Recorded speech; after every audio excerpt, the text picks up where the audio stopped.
get the word out because I want to get it started as soon as possible. All right.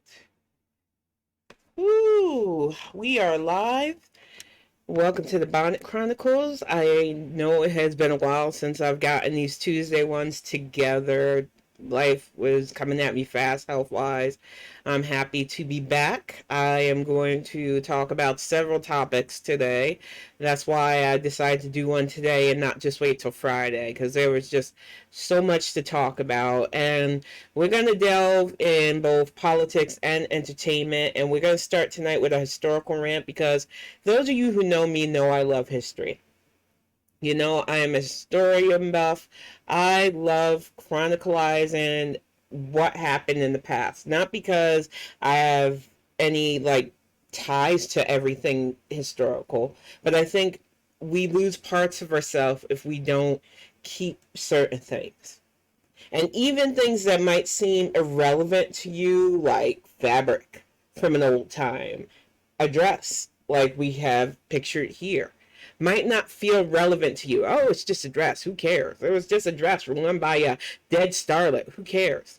But the historical significance of this artifact is what matters, because once something like this is lost, you can't get it back. You can't bring back the person who wore it. And the fact of the matter is, it ties into so much I'm going to talk tonight about entitlement, selfishness, and just the narrow minded focus humanity has on things. Now, granted, a lot of people decided to use this dress incident as a dig at the Kardashians. I'm not a fan of that family, so I didn't wade in with my opinions on them because most people know how I feel about Kim Kardashian and her clan. I'm not a fan of them. I feel like they borrow aspects of my reality and market themselves, and they've made themselves wealthy off illusions. But what troubles me about the Met Gala, beyond the fact that there's a bunch of wealthy people flaunting their wealth, art in the name of art, is that they destroy things like Marilyn Monroe's historic dress, and people barely bat an eye at it, and instead would rather dig at Kim Kardashian, which, whatever, I don't care. I'm not a friend of hers. I honestly have lesser than a high opinion of most of that family. So I can't even wade in with my opinions on that because I don't care enough about them for that. I care the fact that the Met Gala is still a thing. People spend thousands of dollars just to show off for other idiots. And then they destroy historical artifacts like Marilyn Monroe's dress because who cares, right? YOLO, right? It is infuriating and insensitive in this day and age that there is literally nothing sacred. The other night, I was sitting with Greg and we watched YouTube videos on historical monuments destroyed by morons.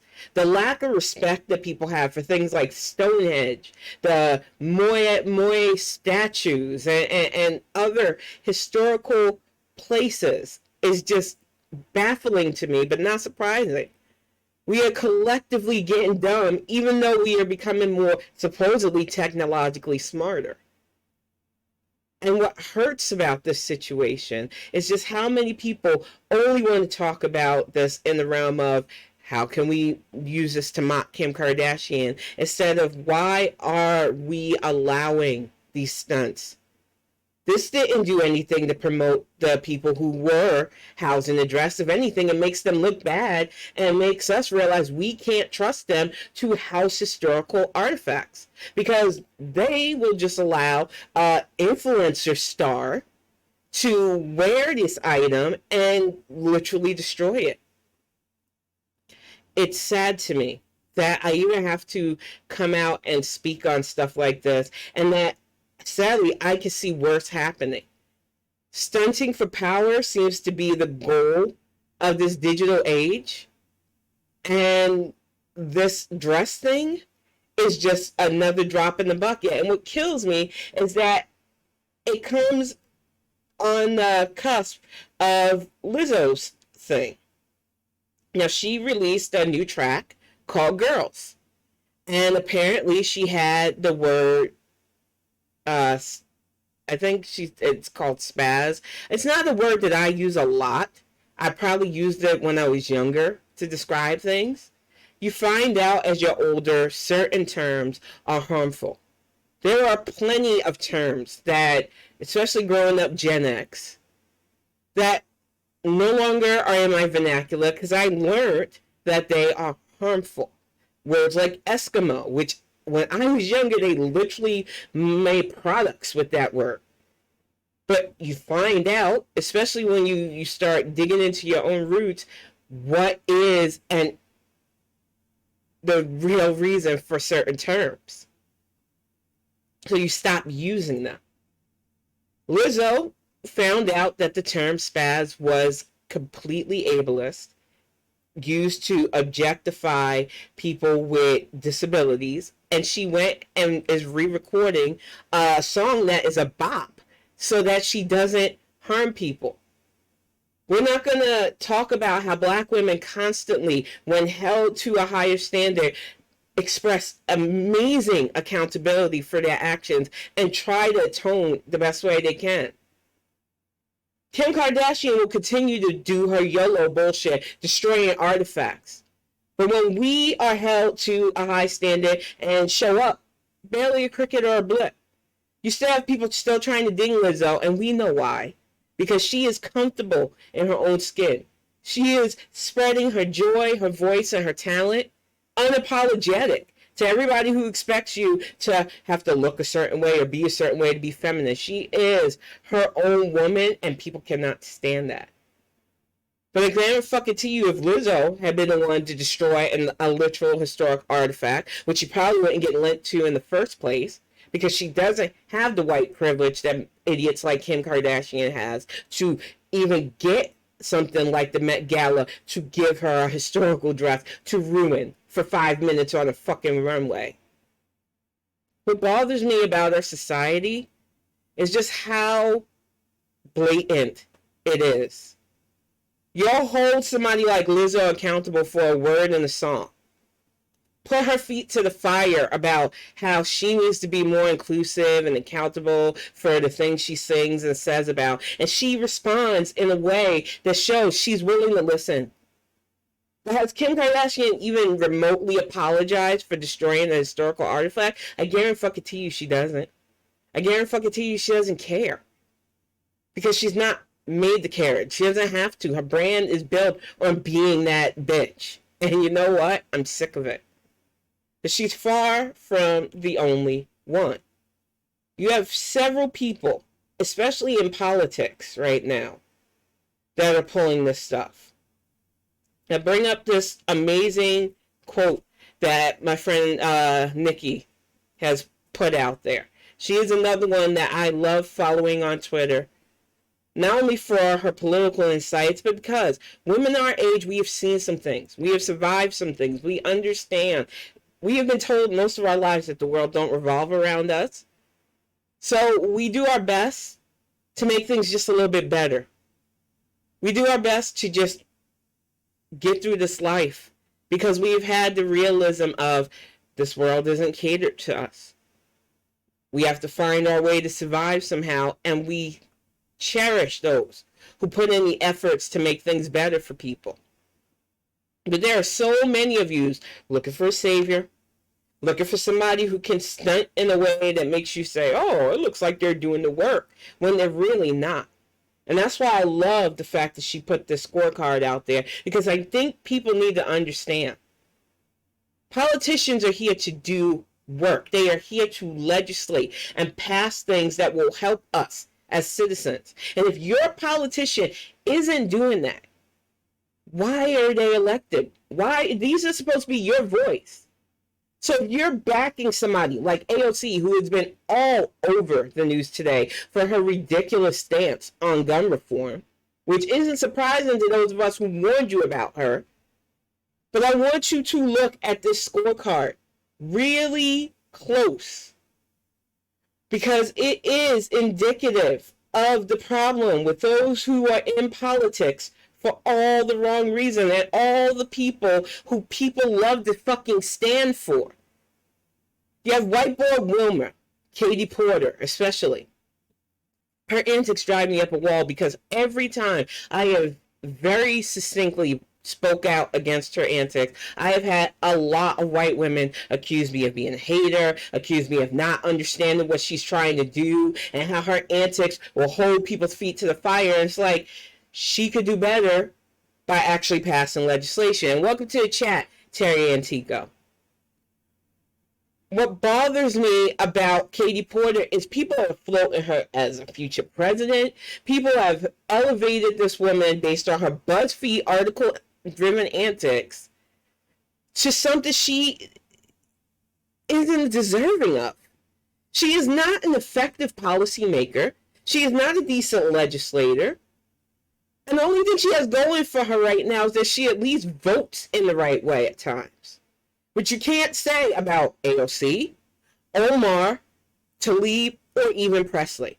But what you can say of them versus Porter, with the exception of AOC, is that at least Omar, Tlaib, and Presley have passed legislation.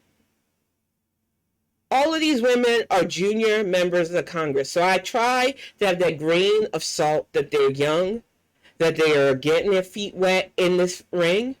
But when you put them up against Neguse, Underwood, Luria, and McBath, especially women like Lucy McBath, who are my age.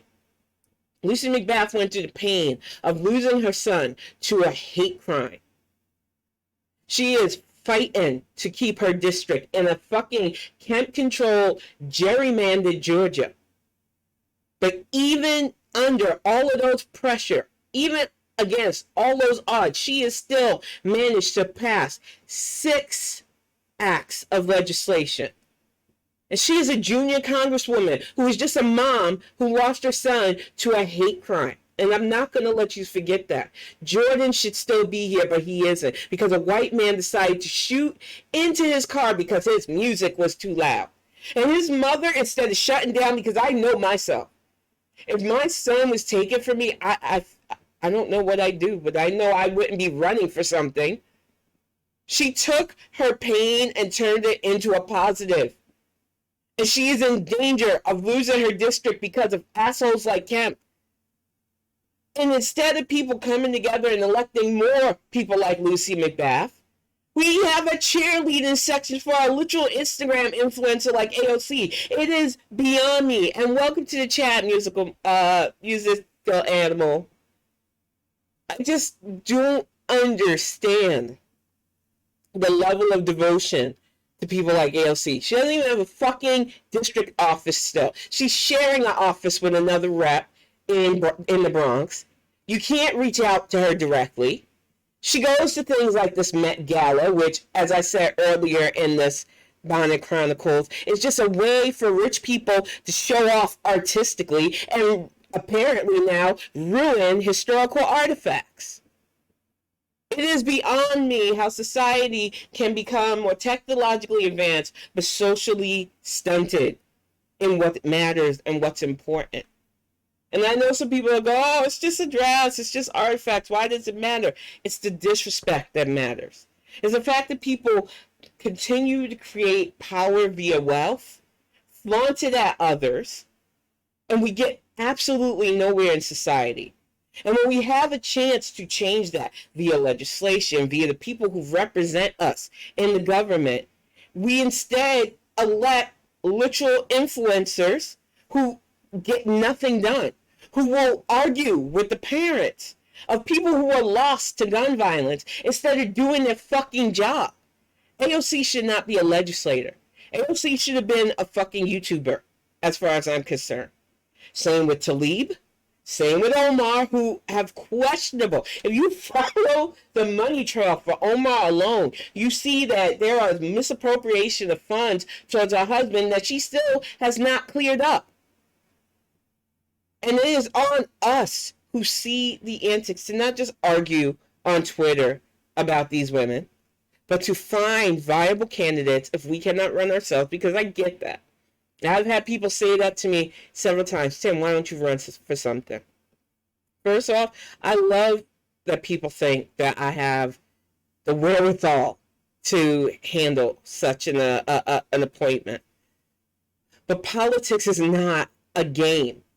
And just because a person can say what you like to hear, just because they seem like they have it all together, does not mean they belong in the halls of our Congress. Because whether people like it or not, politics is like a sport at times.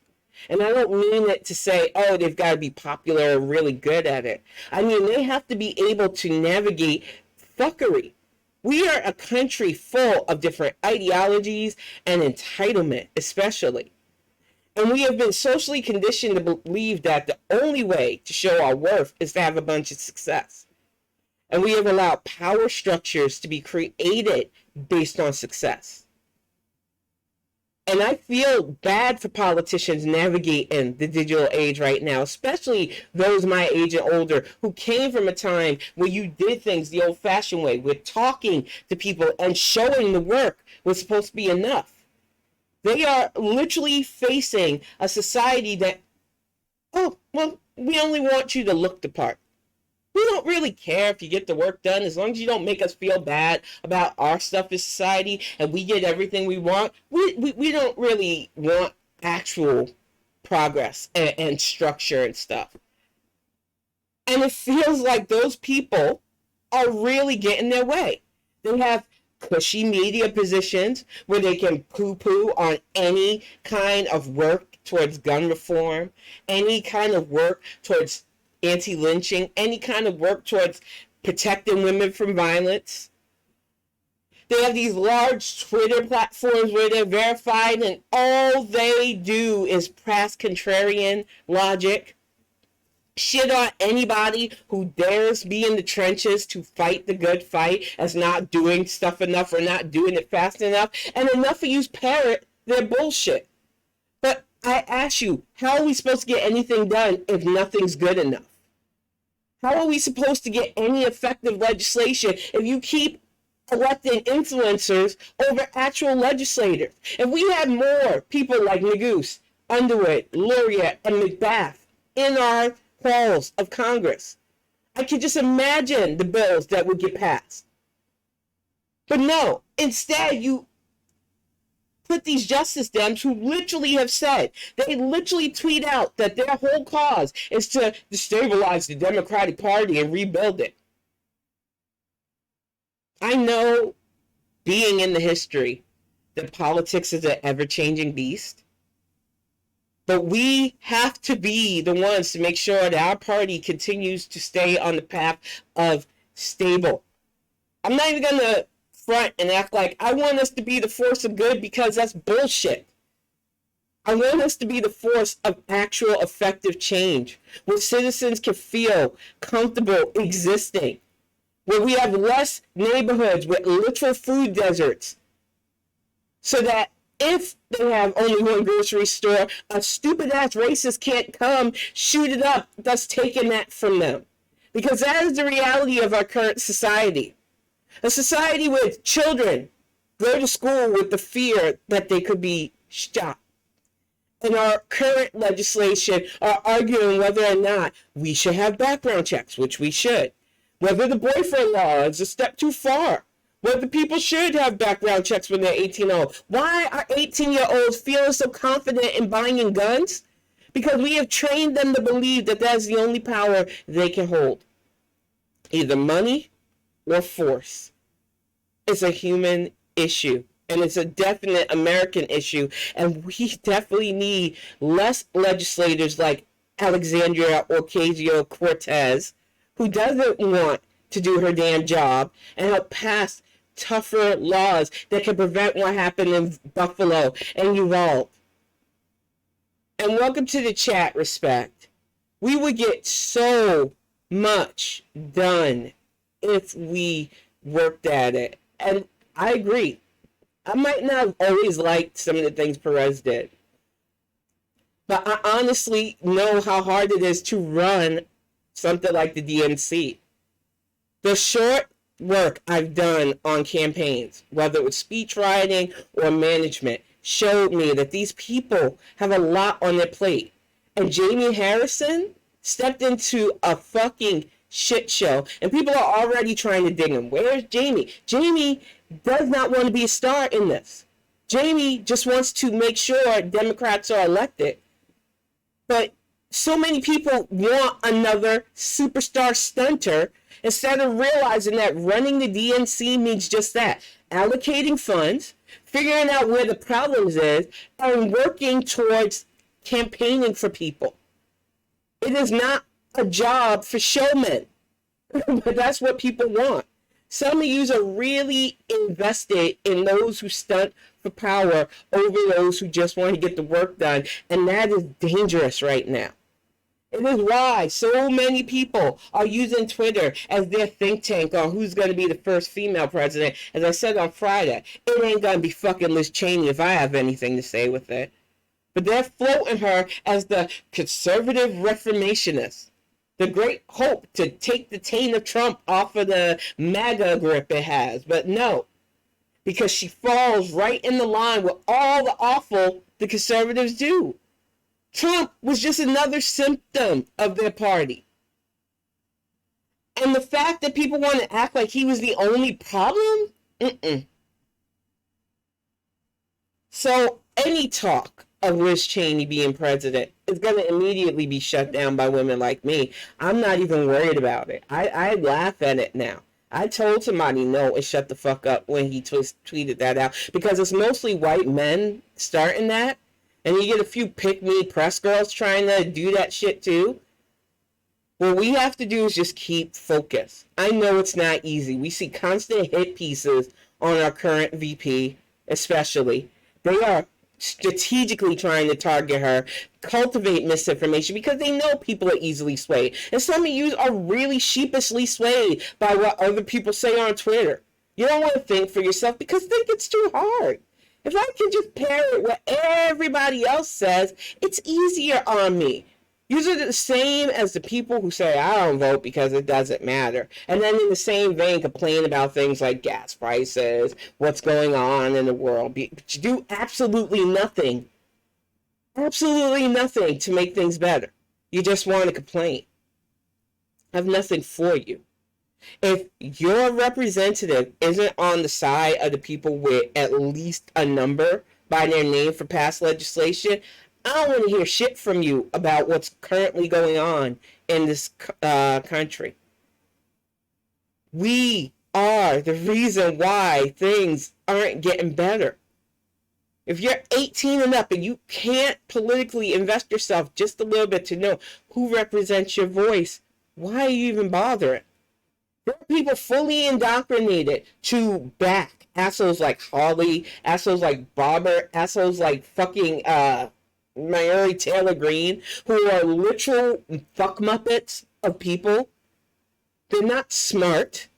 They say things like, oh, we gotta bring the Bible back into school. That'll stop the school shooting. When, ma'am, a lot of these school shooters come from ultra-religious households. The little fucker that shot people right at Christmas here in Michigan, both of his parents were alleged Bible thumpers. They were also drinkers and participants in the rural rot that we have going on here in the state. So don't get me started on that. But they will spin every common sense way we could handle the gun issue away towards their fluff and magical thinking of, oh, we'll just pray it away. It's not going to work. Any deity that existed in this moment probably doesn't want to deal with us humans anymore. It's a fucking headache to deal with people who literally have the capability to be better but fucking refuse to. And what drives me up a wall about the whole, we need to bring prayer back into schools. Whose prayer? Have you forgotten that America is a literal melting pot? That there are kids that are raised, culturally speaking, to believe in different ways of life. Some are even raised to believe not to have faith because they don't need to have it. We are a literal melting pot for a reason. I know that the Christian conservatives don't want that factoid to get in the way of their wannabe Gilead dreams. But the reality of the situation is our schools need actual education. We need to get away from the test standards that the Bush administration put in that have pressured teachers to get away from actually ensuring that the kids are having lessons that they grasp and understand and are able to freaking take a fucking test to prove the work instead. Funding to schools is tied into that. And a lot of people who don't volunteer in their schools aren't hands-on with their kids, don't realize how bad it's gotten. But it's gotten pretty bad. Some of you worry about school shootings when it's just a drop in the bucket of everything that's wrong with our current system. The fact that police have a lucrative position within our school system, terrorizing a lot of kids, especially kids with special needs and kids of color, is something that we can't even really focus upon right now because we're too busy trying not to bury our children to gun violence.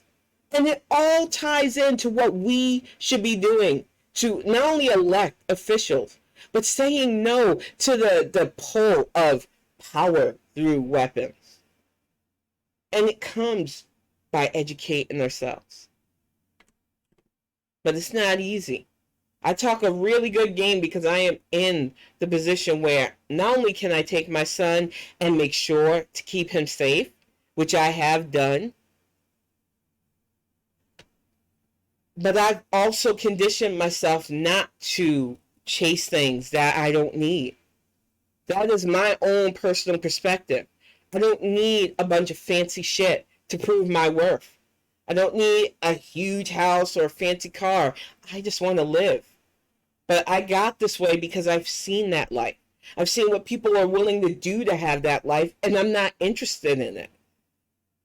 And I know not everybody can be that way because we are socially conditioned to believe that success is showing off to people. Success is having those things so that people know that you're worth being here. And if your worth is tied into what other people think of you, you're going to be a miserable person. You should be able to be here and content whether people see it or see how amazing you are or not. You should be the first person to think you're amazing. But sadly, we're not conditioned that way. And we have been socially structured in this day and age to not think that way. And it's sad. Our schools are archaic. They have been a mesh of old things that should have been thrown out a while ago, and a weird new mesh of how many kids can we put through the system? How much wheat can we separate from the chaff, as it's called? And a lot more people end up as chaff. And then these people who are cast out, not willing to be, not educated properly, basically, go out into society and they try to find success in other ways. And the only other ways in some places are criminal ways. Because we are a society driven by what you have.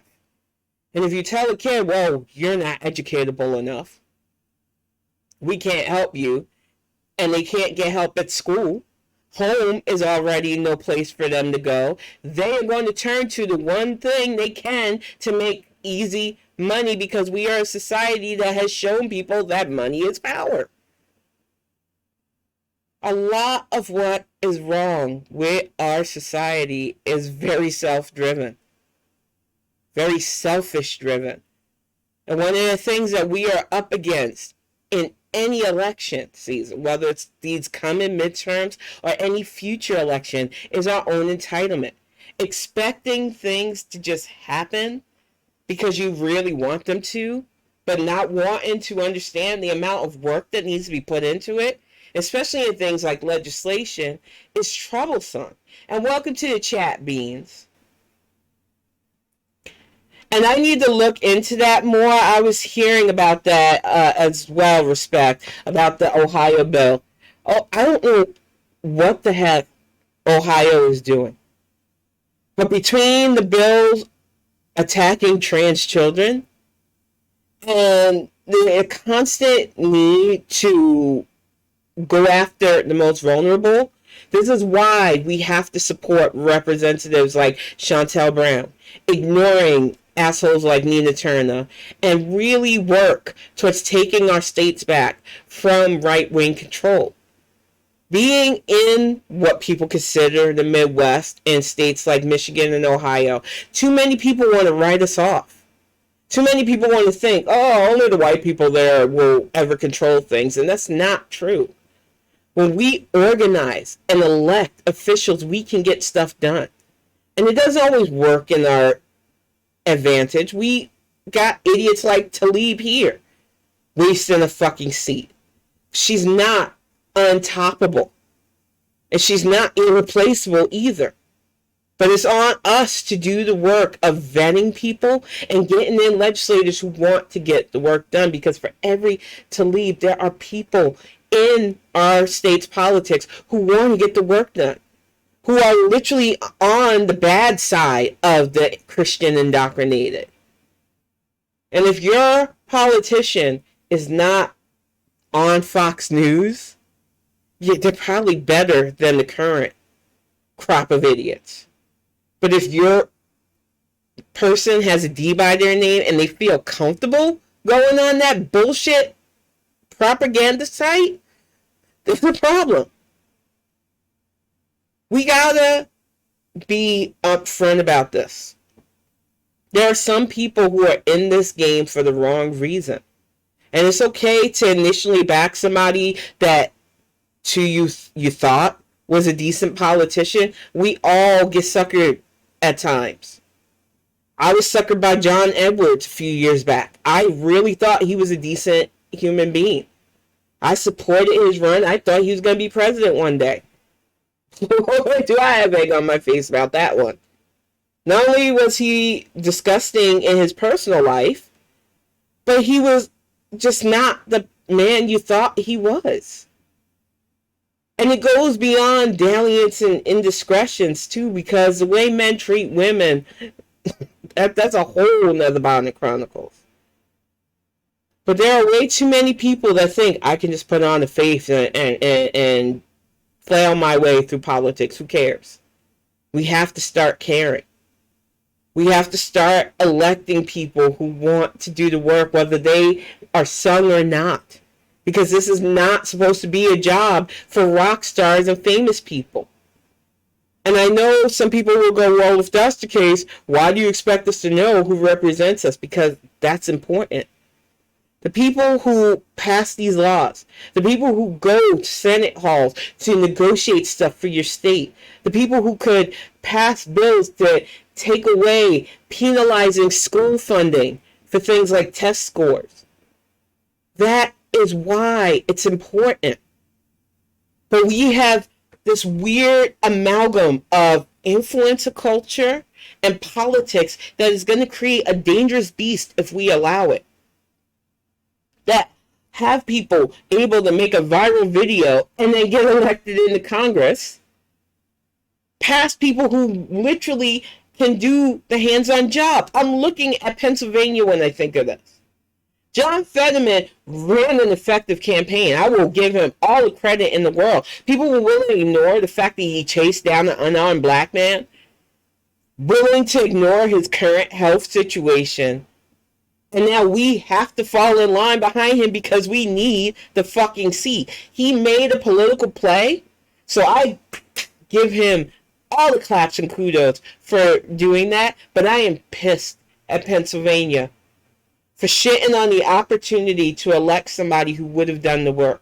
Whether it had been Kenyatta, who, while I said, and I still stand by it, I don't think it was the time for him yet, but I do think he has a place in politics. I feel like Lamb would have been the stronger candidate, and y'all just didn't turn out. And now you have this man who not only does not want to take care of his own health, but honestly speaking, feels like he is going to be another roadblock in actual progress. And I am worried about that because far too many people fall for BuzzFeed articles and literal think pieces from Bernie brats instead of vetting and really backing people who want to do the work, whether or not they become famous from it or not.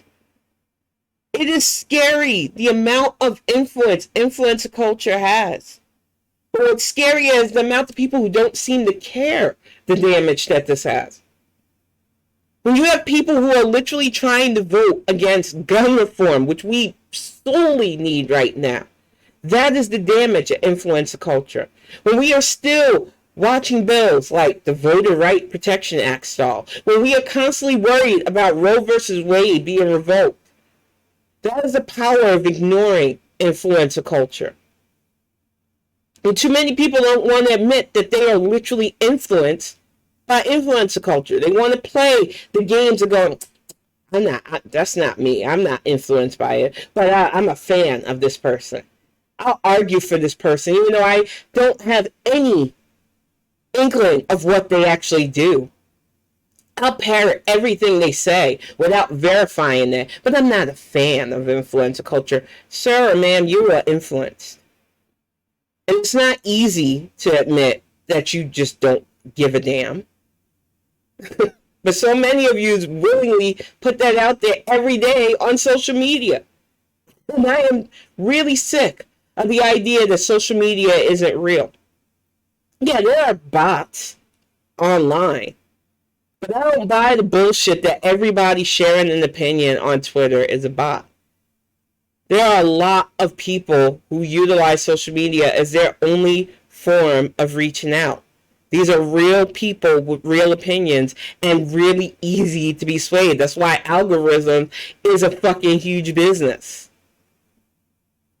So what we have to do is when we log on, remember to verify what we put out there and realize that we can be easily swept up by other people's thoughts. So you need to be careful and be mindful and wary of that. Exactly, Beans. What drives me nuts about him is not only is he a mediocre white man, he just doesn't seem to fucking care. He reminds me of my dad. I'm going to get a little bit personal with this, and I hate doing this, but I have to. Fetterman reminds me of my father, just this fake my way to stuff, do whatever the fuck I want, and be however the fuck I want. My dad didn't give a fuck about himself either. That's why he died at the age of 45. Same age I'm going to be in 2 days. Of something that he probably could have lived through if he had gone to the fucking doctor and got it checked out. But he didn't care. Because he didn't want to think about it. He just wanted the fast life, easy money, and anything he could to make things better for him. I'm just grateful that he never went into politics, because he was also the kind of person that could smooth talk his way through anything too. Fortunately for the world, he only wanted to do things on the more illicit side. But had he gone into politics, I guarantee you he would have been a success, because he knew people were pigeons. And that is the vibe that John Fetterman gives me. And unfortunately, he has us at a fucking impasse, because we cannot afford to lose the Senate seats. But when I say that men like him get on my nerves, it is on a personal level, because he fucking, everything from his body shape to just the way he carries himself, the bumminess, just reminds me of my father. And I was wondering what bothered me the most about John Fetterman. And that was it. Just that I'm going to do what the fuck I want no matter what attitude. It don't matter if what I do hurts or stalls things. It doesn't matter if I'm a roadblock. I'm going to do what the fuck I want. That is the vibe he gives me, and I'm pissed. Because like my dad, who literally I've watched when we were growing up, make scenarios where you had to depend on him. Make scenarios where he was your only option. We lived with him once because my mom was in a bad way, and we needed a place to stay. And it was the most miserable time of my existence. I was right in my first year of high school. I had already survived a very horrible experience at that time. And you would think that our family being back together would have been a good thing. It wasn't. It was hell on earth, actually. And I hate thinking that Fetterman is as bad as that, but sometimes your vibes don't lie about a person. So I really hope that Pennsylvania knows what it's doing. And I know that the person that's running against him is far worse. But I hate that this is what we've come down to. That somebody can craft a persona that people think, oh, that's what a working class man is like. He doesn't dress up. He doesn't take care of himself. And that's how men are supposed to be. And no. Having a conscience for your health, having an air of preservation for yourself should be bare minimum in what you expect out of your politician. But the fact that he doesn't care for himself and his sovereignty shows that he is not going to be a decent or even effective legislator. And that is what bothers me about this current race. We have people who literally are in this to do the right thing, being talked down, shot down, hit pieces written against them. And then you have these people who are literally putting out there that they don't give a fuck about themselves or anything, being elevated like they are political kings and queens. It is a game that we will lose if we do not take this seriously anymore. The whole illusion that people can just say things and make it happen needed to go out the door with last year's presidential thing. We seen the people who were in it for the wrong reasons. People like Liz, who had a plan for that as long as it was somebody else's. Bernie, who literally, his whole thing is a grievance. His whole fucking platform is white a grievance. And he realized that black people really don't want to hear about that. We got our own problems, man. We can't keep elevating y'all. I know socially wise, you've wanted us to just continue to coddle y'all's feelings. We're not here for that, man. But in the rise of digital politics, we are seeing characters being crafted. Characters like Christian Cinema, who look like a literal cartoon character. And I hear so much about her. She is constantly vilified now. But you know what? If we elected better senators like Warnock and Ossoff, better people like our now VP Harris in our halls of Congress, people like Cinema would get nowhere. And what troubles me is that the other side have leaned heavily into what they find is powerful. Guns, especially. So many representatives are literally running ad campaigns where they are firing off weapons in the face of all of the death and carnage these instruments bring. Why are they still feeling comfortable? Because they're banking on our apathy. They're banking on the idiots that run not being good enough. And they're banking on us just not caring enough until it happens to us. And it's got to stop. We have to vote beyond ourselves. And I know it feels like it's not easy to do that, but we have to. We have to stop acting like, oh, it doesn't matter. I don't want to get invested. When you don't invest in who your voice is in Congress, you're just a step away from being the next Uvalde. You're just a step away from being that grandma who just wanted to go grocery shopping in a little store in Buffalo, being buried instead. Political apathy comes with a cost, y'all. And we can't afford to keep acting like the cost isn't great. The fact that our country is known for this violence now should make you sick. Should make you want to do something. And I can't speak, once again, to the other side because they're fully indoctrinated. They have Christmas cards where they all pose with these weapons. They are taught that this is their way to power. They fall in line. Women thinking, oh, I'm here to just make babies. Who cares if my husband dated me when I was underage and literally groomed me for this? I've popped out 6 kids for him. He'll never leave me. Oh, he left me for a younger woman. Well, I'm mad about that. What am I supposed to do about that? I'm angry now. So many of them continue a cycle of fuckery because they've been indoctrinated in it. And they cannot see how bad it is. So it is up to the rest of us to make society better They just got to benefit from it as they rally against it. But what I don't want is their ideology being in control of our country. They have already shown they don't have respect for us as women. They don't have a respect for anybody with any tint of a pigment. Anybody who dares to be comfortable in who they are, oh no, that's not allowed. They utilize their faith as the reasoning.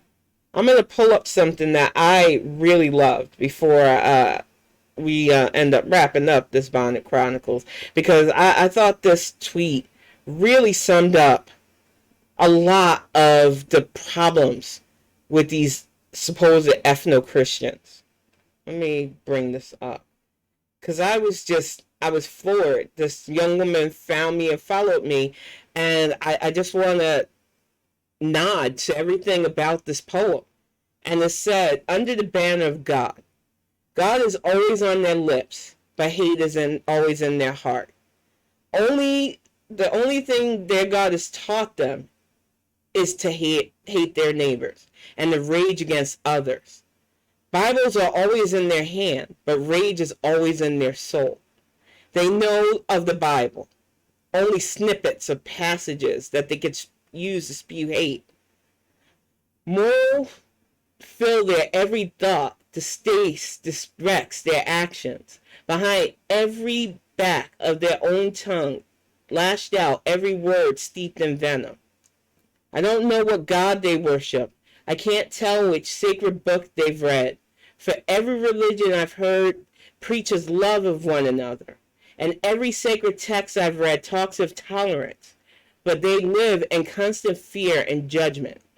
Bible in one hand, grenade in another. They bomb women's health centers, traumatize rape victims, young or old, screaming obscenities laced with hate under the banner of God. Healing God in one breath, cursing right after. They storm funeral processions, harassing people of different identities, telling atrocities dipped in rage under the banner of God. I do not like their God. He is much too evil.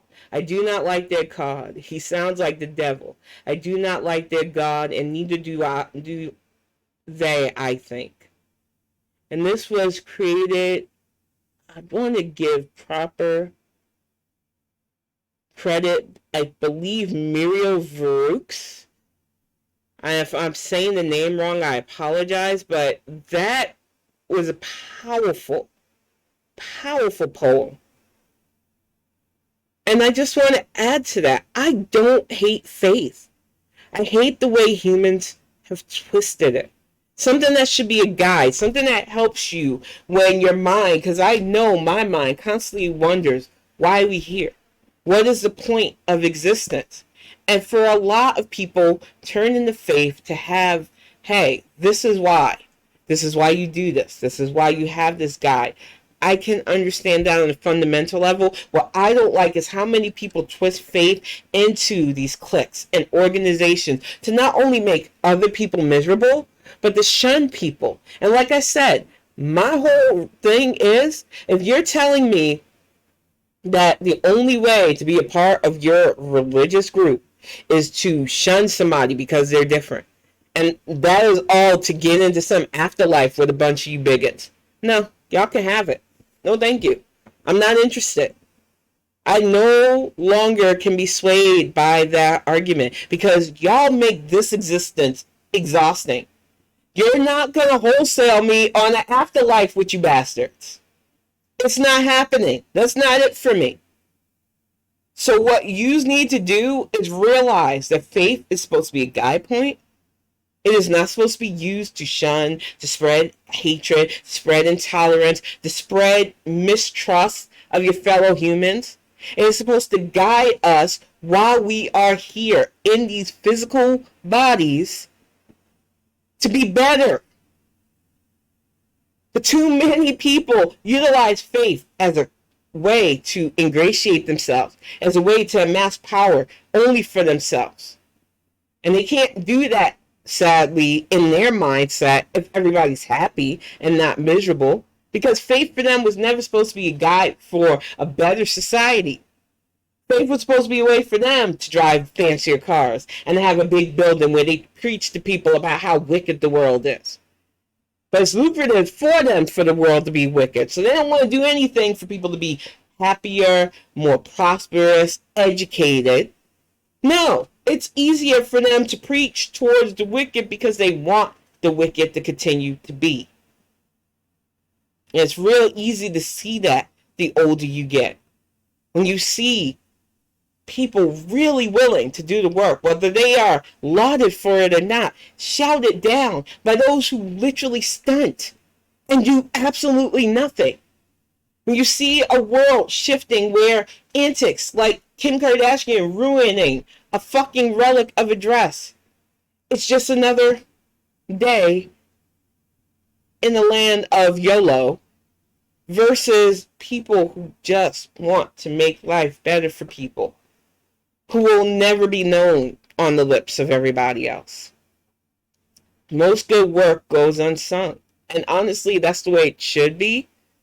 But I can't lie when I say we are literally up against a day and age where your whole worth and value is put out there.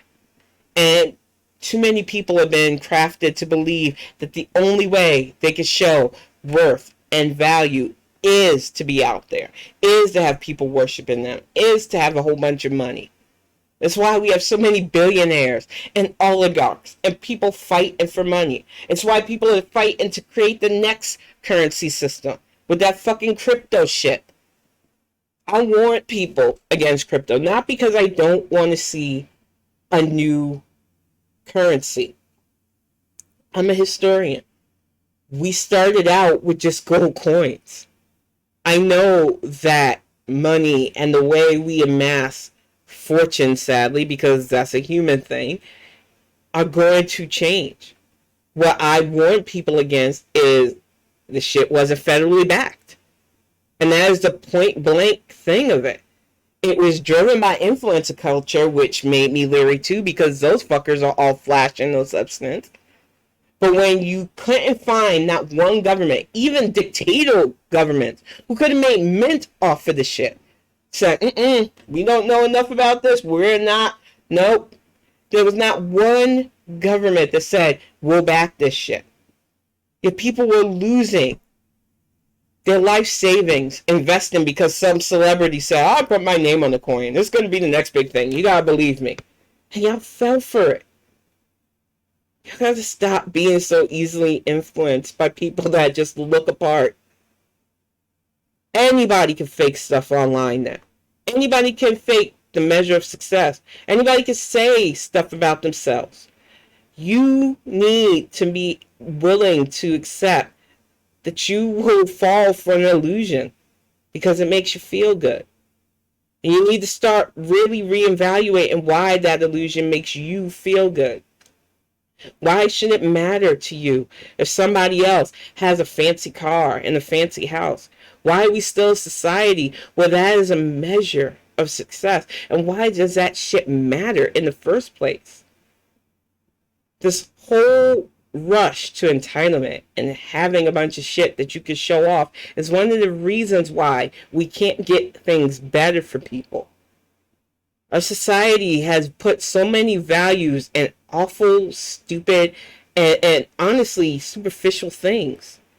And until we start moving away from that attitude and that arrogance, all the chaos that we're currently in is going to keep happening. And what troubles me are people bitching about the economy. This isn't even one of the worst economies we've been in. Some of us are old enough to remember several housing bubbles. Some of us are even old enough to remember full-on economic crashes. I grew up towards the tail end of the 70s, early 80s. It was a fucking mess. And Carter took the brunt and blame for a lot of shit that wasn't his fault. And he paid the price for it. And then we got fucking slammed with Reaganomics. People who don't want to bother to understand how politics and civics work help shape negatively the impact of things that happen in this country. Y'all want to bitch about the gas prices, put it only on this administration, but you don't want to talk about how you rushed, even during a fucking pandemic, to get back to normal. You don't want to question why so many offices that proved that they could work remote, that people could work from the comfort of their home, thus saving money on certain things, are now trying to force people back. Because that crafted sense of what's normal is more important to people than actually redesigning the system to make things better for people. We are in the stage of crafted illusion, and we need to be the ones to break that fucking spell. It is a mess, y'all. And it is frustrating to me that even after a deadly sickness that is still harming and changing lives, people are still vying for that bullshit of, well, you know, this, I don't want to think about it. So I'm just going to do what everybody else does. I'm just going to think the way everybody else thinks. I'm just going to fall in line because it's easier for me. That ease comes with a price. That ease comes at a deadly price if you're in Texas. What the fuck is Abbott even doing at this point? He literally held up stuff at the border, costing us billions with his border antic stunts. But whenever there's a fucking crisis, whether it's the electric grid in Plano not working during a fucking heat wave or last year's winter issues, why do you keep allowing these assholes to run your state into the ground? It doesn't make sense to me. I know that politics is not an easy field. But some of you are literally allowing assholes who give not one iota of a fuck about your state to run it into the ground. We really have to be the front against guys like this. Guys like Kemp, idiots like Ives in Alabama, and DeSantis especially. All of these people don't deserve to be where they are. But they have crafted enough people on their side that will constantly back them. So how do we stop them?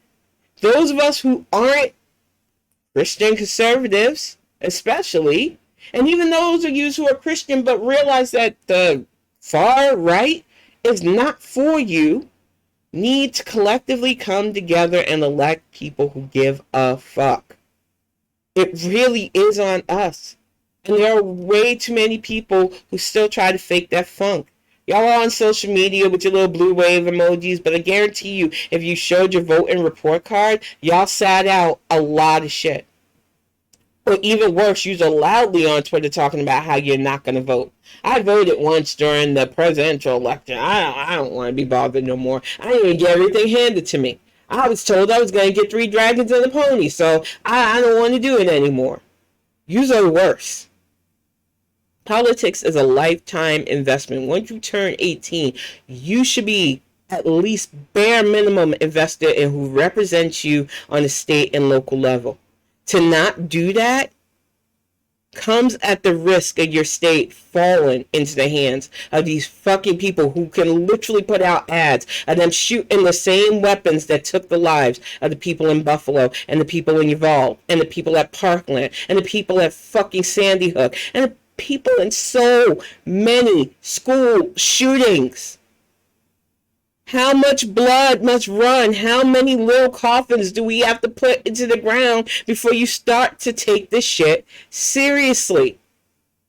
Enough really needs to be enough, y'all. And I'm just so sick to my core, constantly having to regurgitate this topic, but I won't stop because I feel like if I don't say it, I am going to scream. It is tiring. And exactly, they don't trust teachers to pick out lesson plans. They don't trust teachers to do the job that they literally want to do. And I'm sorry, I know not every teacher's, commendable. I've had my share of teachers that I literally wanted to deck. But there are people that literally want to make it their life's work to help people learn. And they are treated like absolute shit. And they still go into a thankless job, a dangerous job, and they're being told, oh, you might have to learn how to arm yourself against this. No, no, no, no. Schools need to stop being an easy battleground. And we can do that by literally passing gun fucking reform. Making it harder to get these weapons is the best step. Now, bulletproof blankets, which some idiot lady said in the interview, not fucking restructuring perimeters, not only having one entrance in and out. We need to stop our obsession with fucking firearms. That is going to be the only way to really stop this and the several gun incidents. Because while mass shootings are absolute tragedy, something that I will never, ever downplay, every few seconds some life is lost to an easily accessible firearm, to an illegally accessed firearm especially. There are domestic violent situations that are exacerbated by gun violence. One of the things that I feared for, because my ex was literally in jail for shooting somebody, was the thought that I was going to open my door one day, especially when I lived in the South, and him be there. It was a fear that I still sometimes struggle with, because he isn't right in the head. I've busted him a few times trying to follow me on Twitter. He has not let go, because that is how his mind works. And it is a scary thing dealing with somebody that is that level and that has no respect for life. That is why I was grateful for that boyfriend and offender clause in this current bipartisan bill, because men like that exist. And they exist with the idea that if they can't have you, nobody can have you, or that the world is better off without you because whatever. It is dangerous. And I want to make it less easy for them to be able to just get a gun and destroy lives. And that is something that Sandy is trying to speak out against. And that's something assholes like Joy Reid is trying to speak out against. And I'm pissed, because that is a reality for so many of us survivors. That fear that our fucking partner could come at us with a gun and just take our lives. And it has been a reality for so many of us. And men go through it too. There are literal women out there that have been fucking packing. They think it's a game, especially within our community. I used to laugh at the Medea thing where she pulled the gun out of her purse, Granny with her little gat. But honestly speaking, it's fucking dangerous. And we need to stop normalizing that shit. It's not okay. And our community have enough problems without the constant threat of gun violence. So I'm saying this. Honestly, I'm going to get ready to wrap this up, y'all, but I'm honestly saying this, and thank you for the follow. We have to start electing officials to take this seriously. We need to get away from these stunters like ALC and the other squad members and elect people that really want to get the job done, because we are the reason why these events keep happening.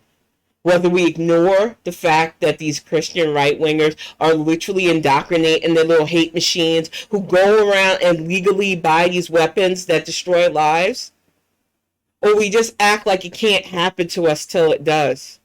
We are the reason, and we have to stop being that. But I'm going to get ready to wrap this up. I will be back on Friday night. Thank you all who sat into this. Honestly speaking, yeah, that stock ammo thing, there's so much in that bill that can help start mitigating the damage. It's not going to outright stop gun violence. We realistically probably will never outright stop gun violence. It's a thing.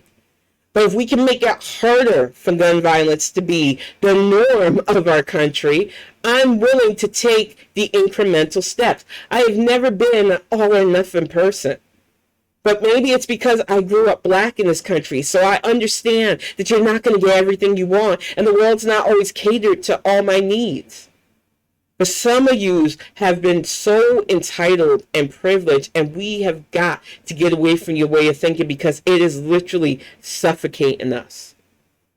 We have to do things incrementally, and we have to do things sustainably because everything is amendable. When in the wrong hands, even a good law can be used for bad things. So it is on us to stay vigilant, stay informed, and use our power by voting. But I will see you all Friday night. Thank you so much for sitting in. I get ready to go make dinner and get some other creative stuff out of the way. I am excited, y'all. The book hopefully will be launched within a few days. I was hoping to launch it by my birthday, but I'm been talking to a friend who designed some characters for me a few years back on trying to design a cover for my novel. So if we can get that together, hopefully by the end of the month, I will definitely have a digital copy of my sci-fi novel up for people to read. I'm excited about this. I'm also really proud of the work that this young lady, Curie Bell, has been doing for my it's just a fun tale that Greg and I and she are going to be working on. So hopefully soon I'll have more of that to show people as well. She's been showing me stuff on Discord. I'm excited about this. It is a good time creative wise. So I am looking forward to showing all of that work for you soon. And it's like I told Axiom, a lot of people have been on me about getting stuff like a Patreon or I forget the name of that one crowdfunding site. I appreciate it, but that's not why I'm in this. I just want to share this stuff. I know that in this day and age, making money is supposed to be the goal. I don't want to get wrapped up in that. I want to do this whether I make a cent from it or not. I'm in this to share these stories. Like I do these Bonnet Chronicles. I don't want to freaking charge you to do this. That's why I said, follow me if you want, watch me if you want. I don't want to hold anybody to ever financially covering me for the things that I intend to do in the first place. And that's not shit on the bag of people who do this for a living. It's just, I always feel weird thinking that people have to give me something to do this. I was going to do this anyway. So, no, I refuse. I think Patreon's a good thing. I think it helps a lot of creative people. But I think there are a lot of people that abuse that system too. And I just don't feel like what I do qualifies for that. And I know people have told me I'm wrong. My DMs are full of people telling me I'm wrong. But I just feel strong about not doing that, y'all. So I truly appreciate it. And so many of you, like it being said, so many people feel weird about it. But so many of you, even in chat, have sent and done nice things for me. Honestly speaking, I am very blessed, and I realize that. So I don't need anything else. I just appreciate all the love and support you guys give me. So while other people, they will have sponsors and things like that, that's not what this is about. I want to keep this as indie as possible. I want to keep doing this, and I don't want to be tied to anybody else's company. I got my own stuff going, and that's the way I'm just going to do it. That's just how I'm going to handle things. So thank you all for sitting in, and I will see you all Friday night with an all-new Bonnet Chronicles, and I will probably see some of you on Twitter later, but I'm going to get ready to make some dinner before Kiddo gets up and starts pacing, because his stomach stays on an internal time clock. But I really, truly appreciate all of y'all. Thank you so much for supporting this cast, and hopefully some of the stories and other creative projects that we have coming out soon. I'm excited for this, y'all. And I will see you in maybe another, I might do a birthday stream. I'm still thinking about it. It depends on how I feel, because I just want to really chill that day.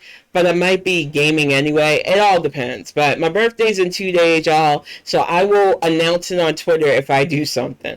But I'm really going to get ready to go. I will talk to you all soon.